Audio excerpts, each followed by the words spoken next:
I'm Kyle Smedley, the print managing editor and the co-sports editor for the Ball State Daily News. I'm Zach Carter, the associate sports editor of the Ball State Daily News. And as a part of our fall fundraiser for a special $1,750 donation mark, Zach and I are going to talk about our three favorite films and probably argue about them. Yeah, so. This won't get heated at all. No, I don't think so, but we'll have to see.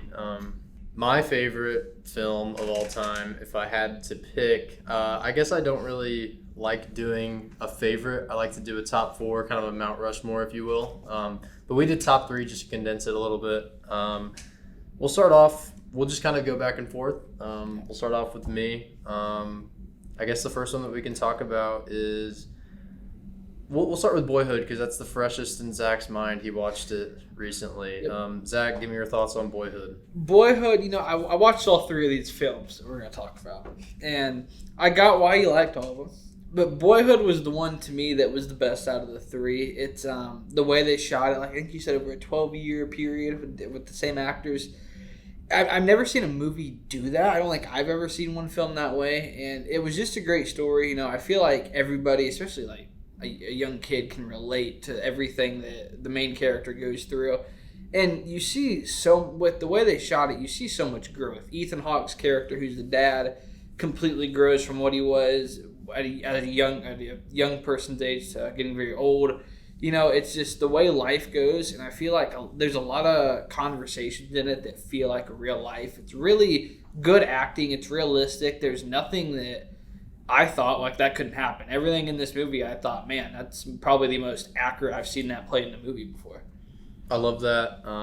I have a lot of similar thoughts. It's just interesting to hear someone else say it because it's not a film that it was Oscar nominated, so obviously a lot of people have seen the film, but at least people our age, there's not a lot of people our age who have really seen it or talked about it. No. But everybody that I've showed it to has really appreciated it. It's not one that like a lot of people are going to gravitate towards because it's very dialogue heavy. It's like 2.5 hours long. 2 hours and 45 minutes. Yeah, it's very dialogue heavy, very long. But for me, it's one that I can constantly rewatch because it has that nostalgia. Like, it's watching this kid who has split parents like myself, and he's going back and forth between the two. He's growing up. It's filmed over the course of 12 years, and you watch him go from age 6 to age 18. A lot of the same steps that I went through. And yes, it's filmed from the late 90s to the early 2010s, and so I missed out on some of that, but a lot of the pop culture references and the things that he experiences growing up are the exact things that I did too. And so I feel like I can really connect with the main character, but it is, like you said, it's the performance from like Ethan Hawke and particularly Patricia Arquette, who plays the mother. Those are the two performances that really ground the film and make it relatable. Like they feel like a real family. Yeah. And I think it's because they probably kind of were. They spend so much time together over the course of 12 years. The kid's so young anyway, so I'm sure that they are actual guardian figures in his life, and it feels so real and authentic. There's tense moments that you feel like you're just kind of watching a family go through drama. It doesn't feel like a movie. Yeah, there's probably I think 3 scenes in the movie for me that I felt like they just took a random family that may have issues or may have something like that and just put a camera in front of them, just said, do what you want, like a documentary.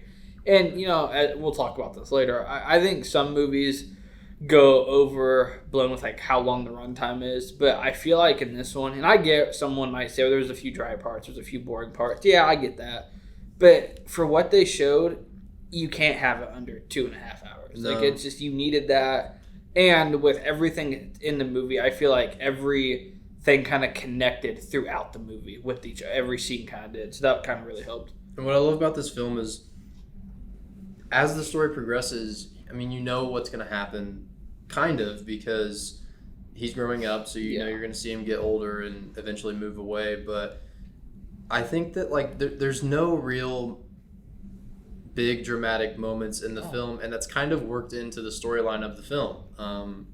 the last conversation that he has with his mom before he goes to college is she said that she just wishes, or she said that she thought it was going to be more. Yeah. And that's kind of the theme of the film. There's not like, you're not even really watching like his milestones in life. You're just watching a collection of memories that he has, and it kind of makes you think about your life and how the stuff that we remember when we grow up is so interesting. It's not often the big moments that happen. A lot of times it's just these little things that don't really matter in the grand scheme of things, but we always remember them. And so I think like that really connected with me as well. I could talk about this film all day. Yeah. I've seen it. The first time I watched it twice in a 24-hour period. I watched it like consecutively right in a row. I think I've seen it like 5 times. It's great. It's a comfort film for me. But what's your first choice here? Man, I'm gonna go with Dead Poet Society. I feel like it's just a solid Robin Williams. First of all, that's all you need to really know about the movie. But it's a great story. I feel like it's a pretty simple story, but the way things turn out, what the story talks about, I think that people can relate to it because teachers, when you have a teacher, it's kind of out of the box. It's not the normal, here's your homework, go work on it. When you have a teacher like that, those are the ones that stick in your mind. Those are the ones you remember. And Robin Williams in that role, just that's a teacher that you want. Yeah, it's the dream teacher you want. And the way he cares about his students, and the way the movie ends, you know how it's sad, but it's a really good movie. And I feel like, especially for a young guy like myself, seeing these guys that are almost college age, the way that they act, the way they are around each other, they feel like actual kids is also the best part about it. That's actually what I was going to say, is Robin Williams is excellent in the film. But I think my favorite part is how these children who are, I think, like age 16 or something. Yeah, they're about like to become adults, yeah. They just, it kind of like we were talking about with Boyhood, it feels like a real classroom, like with just kids who have grown up together. In this case, it's not, I mean, it just takes place, it's a set, it's very much just a film, but they make it feel real. It's interesting that we each have a film with Ethan Hawke in it. Yeah. I love Ethan very Hawke, different points of his career. Right. He's very young here. This is kind of his breakout role, but I mean, I cried the first time I watched Boyhood. I cried the first time I watched Dead Poets Society. I cried when I watched films a lot, and Dead Poets Society is one that struck me. And the standout moment of the film, I won't say what it is, but I think the way that standout moment is filmed is so different than most films would approach something like that, and it's all the more shocking, and it builds dread. And the film is so, like, it has the perfect balance of being lighthearted and charming while also being very heavy, and it just hits on all the right beats for me. I wasn't expecting this one to be on your list, so. Well, so I first saw this in a class in high school. I forget. I don't know if it was an English class because it wasn't my film lit class. I think it was English. Yeah. But just the way, obviously, Robin Williams is the draw, of course. But like you said, the way these guys act, the way they are around each other, they feel like how I was in high school with my friends and my buddies. And I'm like, okay, this is cool. And they go through things that I think not even just boys, but I think even girls go through issues like this too. And it really hits in the movie. And like you said, the ending, the way that's shot, the way it's built up, like I guess you could see it coming, but also just the way they film it's so different. And it's also, I'm not going to ruin it, but the way they use a certain character in the moment, it's heartbreaking. I had tears the first time I watched it, and I've watched it probably 4 or 5 times, and every time it gets to that point, I know it's going to happen, but I'm like, man, it's just brutal, because you watch what this certain individual goes through in the movie, and you see the potential that he has. Like, these feel like people, not just characters. You're like, okay, I could see this guy doing this and this and this, but the way that movie ends, it's kind of tragic. It's kind of like you said with that scene. You kind of know that it's about to happen. Yeah, but when it happens, you're still... Right. You obviously don't want it to happen, and it builds that dread where it's like, oh no, and then it happens, and you have to deal with the fallout. Really good film. I was pleasantly surprised that this was on Zach's list. I wasn't expecting it. Yeah, it's a good one. First time I watched it, I loved it, and the last 3 times I've watched it, I've loved it again. So, my next film is The Shining. I love horror and thriller films. They're so much fun. There's nothing like there's obviously the best films are the ones that make you feel things. Obviously, I'm not emotionally attached to any character in The Shining, but the reason I love horror films is because there's no feeling like fear. It's an adrenaline rush, and it's just something that I am fascinated by. But really, the main draw of this film is Stanley Kubrick's direction as the director. His cinematography and the choices that he makes and the storyline progression are fascinating. And Jack Nicholson as the lead is outstanding. Jack Nicholson is in my top 3 favorite actors of all time, and this is my favorite Jack Nicholson film. He actually got a lot of drawback when this film first came out. People thought his performance was too over the top, too overblown. I thought it was excellent. It shows a really, really good portrayal of a man slipping into madness. I mean, he legitimately goes insane, and so I think that the overblown nature of his performance is warranted. It feels real for me. You are rooting for Wendy and Doc to escape his clutches, and it feels very real. Her fear, in particular, Wendy's fear, feels very real. Some of that is, accredited to Stanley Kubrick being very hard on her offset.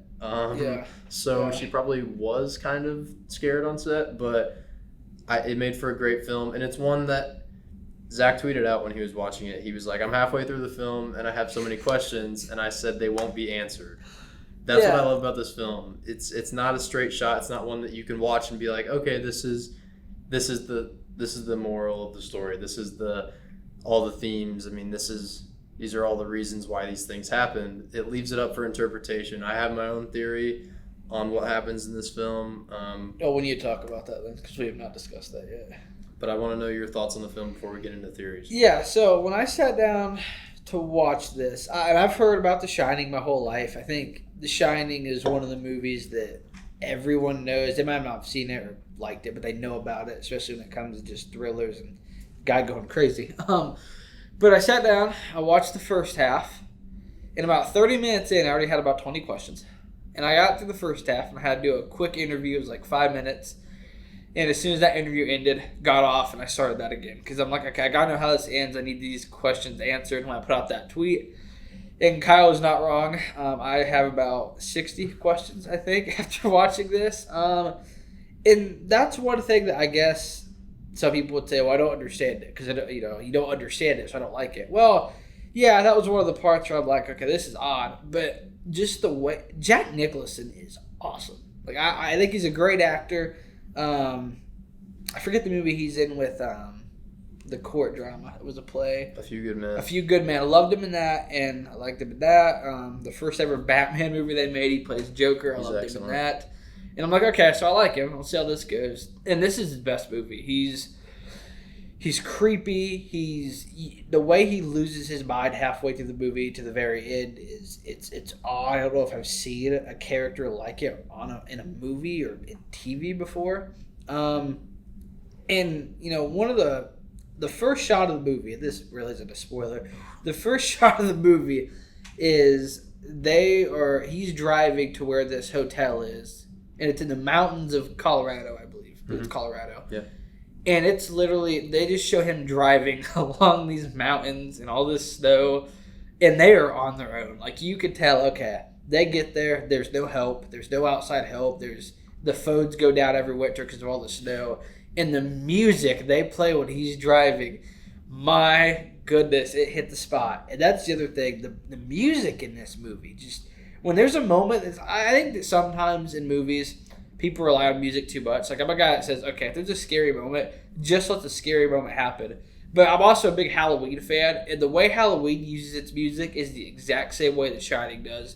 The music just adds to the best scenes, and it ups the creep factor by like 20. Yeah, the score in this film is excellent. When it kicks in at the very start of the film with the long pan, it instantly makes you feel this sense of fear that you can't really explain. Yes. You're looking at this scenic. It's really a scenic picture of the mountains. Yeah, this big it's lake, beautiful. this long road, but it's frightening in just how the score lays out the entire scene.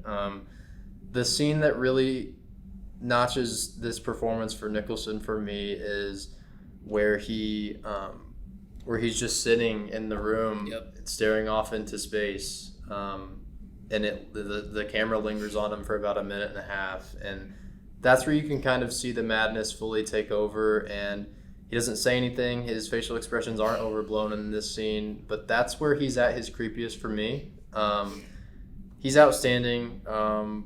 And so as far as theories go, this was another one where I think when I first saw it, I think I watched it again like 2 days later. I do that a lot with films that I really like. I'll watch a film, and if I love it, I'm thinking about it for a really long time. And so I also did a lot of research. I watched a lot of theories I need to do on that YouTube. now. Did a lot of outside research, and the one that makes the most sense to me as far as explaining some of the fantastical things that you can't really explain that happen. There's a theory that says that Wendy is schizophrenic. And so there's a lot of things that this lines up with. And it kind of explains a lot of what you might think are technical errors in the film. Yeah, I get that. So like there's a scene where she's talking with Jack in the big room where he does all of his work. One shot you see a chair behind Jack, and then the next shot, same scene, next shot you see that exact same chair just not behind him. And Stanley Kubrick is notorious for being very meticulous and very attentive to detail. He doesn't let mistakes like that happen. Yeah. So I'm thinking there's no way that he would just let a mistake like that happen. There's a lot of scenes where Doc is riding his tricycle through the hallways, and a lot of times the carpet pattern changes. Very slightly, but it changes a little bit. And a lot of those times it's right when something outlandish happens, like when he sees the twins, or when he gets the premonition and sees the blood pour out of the elevator. The carpet pattern slightly changes, and again, Kubrick just wouldn't do that to just do it.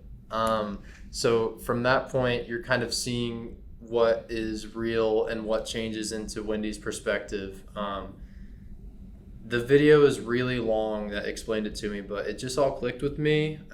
It kind of explains the outlandish performance from Nicholson. It explains the odd occurrences of people who are not actually in the hotel being in the hotel, like a woman in the bathroom or a man at the bar. Or a man in a bear costume. Or a man in the bear costume. A lot of those things have no real explanation, so the fact that she could be schizophrenic would kind of lend itself to that theory. I don't know. I'm not as convinced as I was when I first watched the video explaining it, but I do think that it could be. And here's the thing: Stanley Kubrick has never explained, which is awesome. I like that. What all of this means. He's been asked countless times, but he said, "I'm not going to say." No. Okay, so I haven't watched any theory videos, but I want to, before I even get to that, another thing that I like in this movie is how big the hotel is. Like, I don't think I realized how big it was until they showed Doc riding around on his tricycle. And he's going through all these hallways, and I'm like, this place is giant. So that's probably another thing I like about it. The only, from multiple points in the movie, I can see where they're like, okay, she's schizophrenic. That makes sense. There's only one issue. It's the very end of the movie. It's one of the final shots. I'm not going to ruin it, but I think you know what I'm talking about. Like the final shot? Yeah. How does that go with being schizophrenic? That part makes it...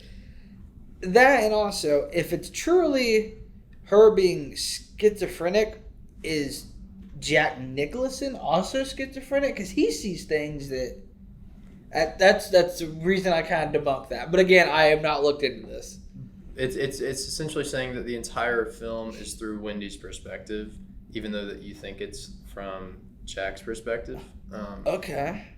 But the ending. The ending is a little bit of a debunker of the theory, but also the ending is so iconic and it's so hard to explain. It leaves it up to interpretation, which is so much fun. People can talk about what that picture means for hours and never come up with a definitive answer. Honestly, if you watch the movie from start to finish, during the movie there are a lot of weird things, but if you really get through that and like not really pay attention, you could just see this as a man went crazy and killed his family, but also try to kill his family.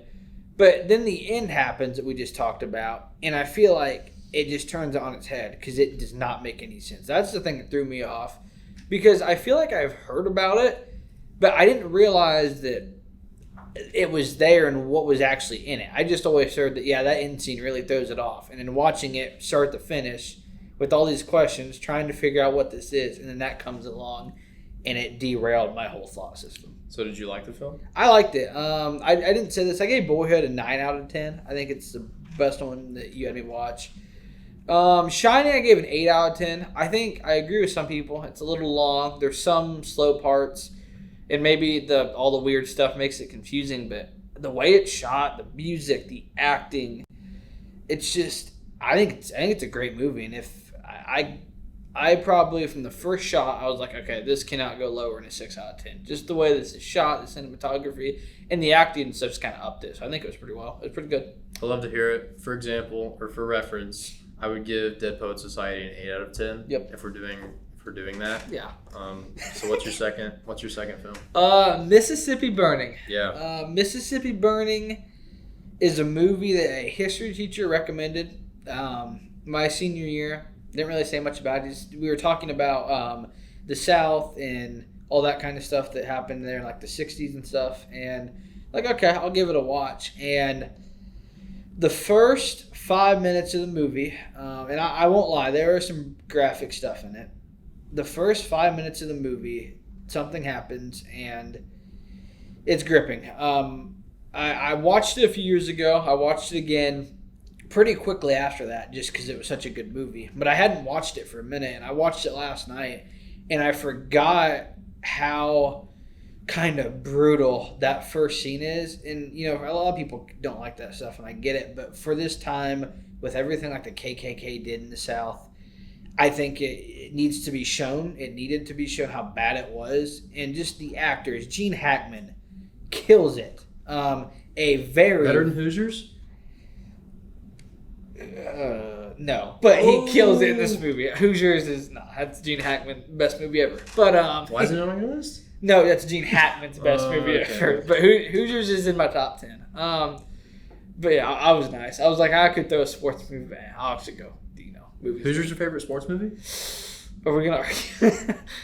It's in my top 3, I'd say. So you're saying if Hoosiers is in your top 10 and it's also in your top 3 sports films, then it might not be your favorite. You're saying you have more than one sports film in your top 10 ever? Ooh, maybe. That's another day, another time. Anyway, Mississippi Burning. It's just the way that opens. You have Gene Hackman, who's incredible. You have a very, very young Willem Dafoe, who is awesome. And you watch the movie, and both these guys are, I believe they're both with the FBI. Both guys are very different. One is from the South and was a sheriff in the small town that they're at. So he kind of gets how this stuff works, how it's they're in on everything and all that, versus Willem Dafoe, who's from the big city that just sees it as black and white and doesn't really understand how the people there feel about this and all that. And it's just like, again, racism is one of the worst things in the world. It is probably the worst thing in the world, honestly. But if you hot take. Yeah, hot take. Hot take. Racism is bad. Yeah, awful. Worst thing ever. But if you watch this movie, like, I'm not just the way they play, like these racist characters play them, like the actors play them, like you're like, man, these people are awful. Like it's great. It's for where the movie's set in, it feels real to me, and just the acting. The acting's great. What you see, what African Americans went through during that time, is the worst thing we've seen in the world, I think, and we still have issues with it. But what they went through, I think, is no one talks about the level of how bad it was, and this movie really showcased it to its full potential. Yeah, you always hear about like what happened in the racist South and with the KKK or with the civil rights movement, and you hear all of the famous stories, but and a lot of times they'll mention things like lynching or things like that, but they'll never really go into detail. And about warning, it. This movie has stuff like that, and it's Especially because obviously you don't really want to talk about that at length at high school, but I think that it probably should be talked about more, just because it's a thing that happened. And a full disclosure, I haven't seen the film. I didn't have time to watch it in preparation for this video, but I have heard of it. I did research a little bit on it, and just the cast alone interests me in the film. Like you said, Gene Hackman's a legacy actor. He's outstanding. Willem Dafoe is iconic. Frances McDormand is in it, and I love her. The cast just looks great. I think it was nominated for a lot of Academy Awards. The subject matter is interesting to me because I also love history. And just hearing you talk about the realism of the film, and that first scene in particular where it's like something that makes you kind of sick to your stomach, you don't really want to watch it, but you feel like it's important to see. Yes. That reminds me of what I think is the best film that I've ever seen. It's not on my favorites list because it's something that is a really tough watch. Same for my best movie ever. One of them too. Very, very tough watch, but it's a required watch in my opinion, is Schindler's List. I've never seen a film that portrays such horrific events with such realism. You are sick to your stomach throughout almost the entire film, and it's because you know that these things actually happened, that it's a retelling of events that were true, and it's just frightening to know. I mean, it's even, I mean, whether we're talking about mass genocide or systemic racism or whatever that may be, when there's things like that in film that are real, when they're shown to their full extent, there's just something about that is so effective. Obviously you don't like watching it, but there's something about it that just grips you. I mean, even last night I saw Killers of the Flower Moon. It's a new film by Martin Scorsese, who is my favorite director of all time. And I was going into it so excited, and I left just feeling weight on me because it covers a lot of the systemic racism and really the hate crimes that went on against the Native American community in the early 1900s. That never ever gets talked about in our American history classes in high school or middle school or whatever that may be. And so when these stories are told on the screen, it's so impactful, and it's things that I think that everybody should watch. And so Mississippi Burning is a film that I will be watching soon. I wish I could give more thoughts on it, but it seems like one that you are very passionate about. Yeah, it's great, and kind of like Kyle said with Schindler's List. I have seen Schindler's List. I'll admit it's not one of my favorite movies, but the weight you get watching it, I've watched it once in a film lit class, and I don't want to turn it on again. Because there's some moments in that movie that I still remember, and I haven't seen it in like 2 years, but they're still fresh in my mind. So that's a tough watch. Another one that it's probably one of the best movies I've seen, but again, I wouldn't say favorites because it's hard. It's called We Were Soldiers. It has Mel Gibson. It's about the Vietnam War, and I think, in my opinion, when we talk about the Vietnam War in history class, like we talk about how bad it was. We also talk about how a lot of Americans argued that we shouldn't be there, we should be there. But I think what those veterans actually went through is sometimes not talked about enough. And the way that movie displays it and shows it's real. It shows what happens, and it's based on a true story, and it's chilling. I think Saving Private Ryan is in that same It's vein. the same. I compared it to Saving Private Ryan the first time when I watched We Were Soldiers. Both movies show really what war does. And I think that when we're thinking about war, we think of just military, but it's a brutal movie, and if you have the stomach for it, sure. I think it could have been more brutal if it wanted to be, but with what it shows, it's awful. And I think the other thing about We Were Soldiers is the ending really is. I mean, I guess there is a happy ending if you look at it, but it's really not that happy. Mississippi Burning's also not that happy, but there is kind of some happy moments in it. There's, some good things about it, but it's just, I think when we learn about history in class, I think there are certain teachers that can teach history very well and make it entertaining. Yeah, for sure. But I think there's a lot of teachers that also, this happened, this was the date, this is why it's important. I think film does that for people like, okay, I didn't live back then, but even if this is remotely close, this is what people went through, and now I'm understanding, okay, this is why this is that bad, and it shows you why. I think we as a society can shy away sometimes from really talking to the full extent of like the horrors of war or racism or problems that have persisted in society for so long, just because maybe from high school or middle school it's something that the teachers feel like they needed to shield us from. I think that's something that we can move away from, because I think that we as a society need to learn about those at a younger age. That's the only way we get better. Being behind the eight ball. And even some films. You see a lot of films kind of dramatize these events, or make them kind of fantastical and maybe even put like a shine on them. And unless it's a parody, for me, it doesn't ever work. No. And I'll be completely honest. Here's an example. I've been told by a lot of people that Hacksaw Ridge is a really good film. I have same here. I turned it on and I watched the first scene and it just didn't work for me. It was too fantastical and I knew it wasn't like a parody, so I turned it off. It just didn't seem like one that I was going to enjoy. Just because if we're going to go attack a source material like that, I want it to be real. I want it to be something that makes me feel something. And so Mississippi Burning is one that I'll be checking out. If there's one thing you're going to take away from this video, it's either that we love realistic films or we love ones that are open for interpretation. No in between here. So speaking of which, oh boy. Now we get to the argument portion of this thing. Potentially my favorite film in general, but it's certainly my top 3. And I knew that Zach wasn't going to like it, but I was going to have him watch I liked it it more than anyway. you thought. I guess that's true. La La Land is excellent.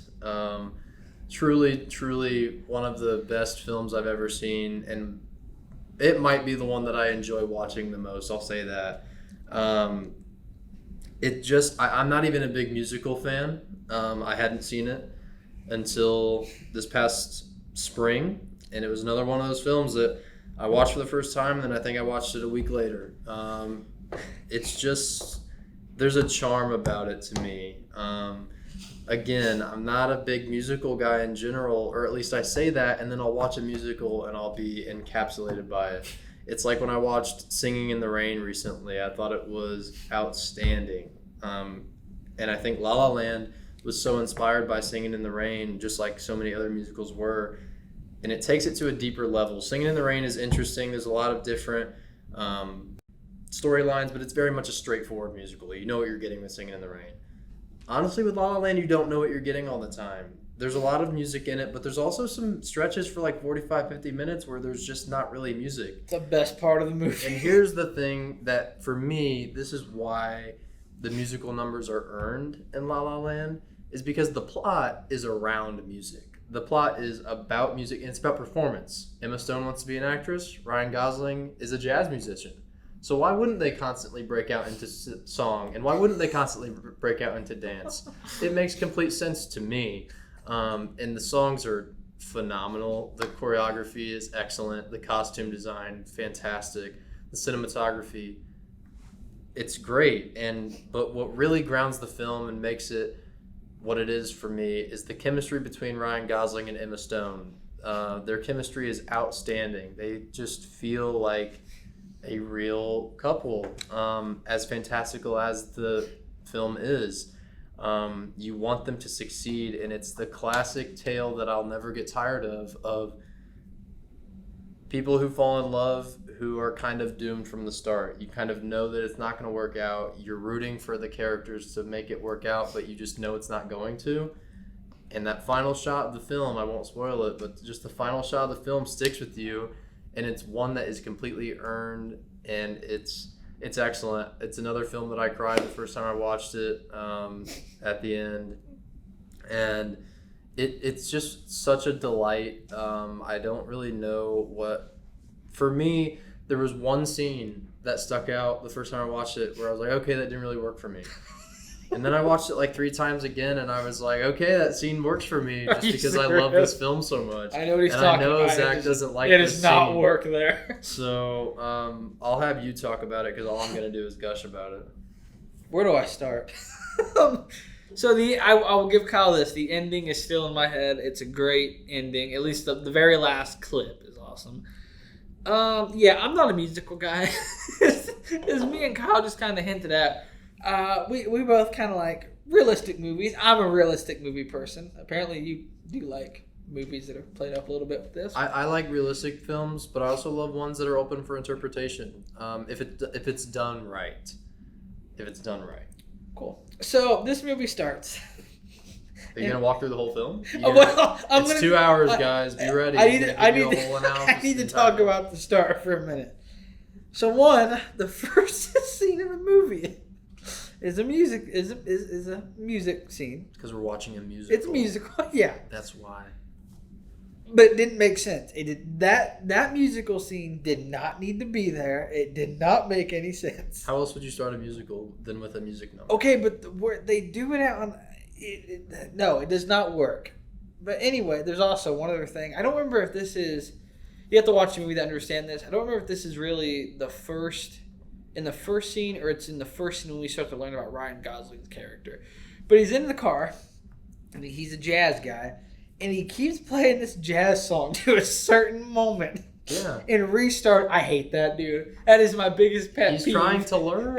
He's trying to learn how to play the music. Dude, that's my biggest pet peeve. If I'm in the car and someone's playing the radio and they keep doing that, stop. Just play the song. He's not. He okay. Can I clarify here? He's not just re-listening to the same song. He's trying to practice in the car, getting a certain note down, and he keeps messing up, so he keeps rewinding. Don't do that in the car. There's no one else in the car with him. It's a convertible. Everybody can hear him. But anyway, so yeah, not a fan of that. This is what you were waiting for. Yeah. Now, on the flip side, Ryan Gosling and Emma Stone carry this movie. If you told me that they were like dating in real life, or like yes, a couple, I could see. Yeah, I'm like, it's similar to Andrew Garfield and Emma Stone. Yeah, and they actually were dating in real life. Yeah, like you and Ryan Gosling, who I like. I think he's a great actor. He's outstanding. Anything he's in, I'll give a watch. It's really the reason I'm like, I like him. He's literally me. I'm literally Ryan Gosling. Have you not seen those memes? No. Have you seen them? You've never seen the "It's literally me" Ryan Gosling memes? The people will know. Oh, I don't. So okay. Unless they're not in my algorithm on Instagram. Yeah. Okay. So yeah. You're probably on Fishing Instagram, aren't you? All right, we're getting sidetracked. Cut all this. Now you gotta leave this out. So, yeah, that happens. I'm like, whatever. But Ryan Gosling and Emma Stone, like I said, they feel like a couple. The section of this movie where it is 45 minutes long, and there might be one or two kind of dancing moments. Great, probably the best part of the movie, and I feel like those music scenes kind of fit with the movie. I'm like, okay, which one in particular? Give an example. Like when they're walking from that party. Yeah, like the standout dance. Yeah, it's excellent. I'm like, see, that one made sense. The one at the start didn't make sense, but this did. And then there's also a scene that. Well, Kyle talked about how he got it. I don't get it at all. It's where they go to a planetarium. They start flying people. Whoa, spoiler. I was just going to say they go to a planetarium. And they start flying. Yeah, it didn't work for me at first, but then it does now. I can't really explain why it works for me, but it does. Here's two other things. If you would have taken this movie and honestly not made it a musical and just made it a drama. Like, I get why they add the musical in it, but if you just made it a drama, it's a very interesting plot. The way he talks about jazz is also, I can't remember exactly the line he uses, but it's at the midway point and he says something and I'm like, okay, that makes sense. But then there's also another character who's like, you need to stop worrying about trying to get jazz from where it was and make it to where people like it now. And I feel like that's a thing that music today, people don't. I'm a country music person. I'll be honest. A lot of people don't like country music, including Kyle. But I feel like he has a Jason Aldean song as his alarm for the because morning. it has like the biggest intro, And it's so loud, and he doesn't wake up for it. No, like, okay, another sidebar.